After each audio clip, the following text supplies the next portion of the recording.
Here in section 27 on the far north end of Arlington National Cemetery, you'll find thousands of graves with the word civilian on them. And you might be asking yourself, I thought this was a military national cemetery. Why are there entire sections dedicated to civilians? Well, in the aftermath of the American Civil War, there were millions of newly freed slaves, known as freedmen. And a freedman's village was set up here in Arlington for those former slaves. A place to live, a place to begin their new lives.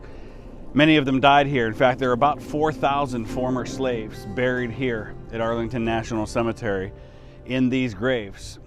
Many of them women, many of them children, all of them say civilian. They used to say contraband, which was a military term that was used to justify being able to take those slaves to freedom. They used the fact that the South considered them to be property, which of course we all know they aren't, but these are human beings.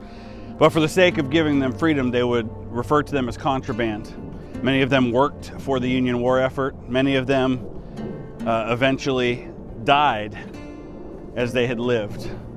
Poor, broken, and very little to show for the lives that they lived, but tens of thousands of people, perhaps hundreds of thousands today, who are American citizens, who are making a life for themselves today, can trace their start back to these men and women of the Freedmen's Village.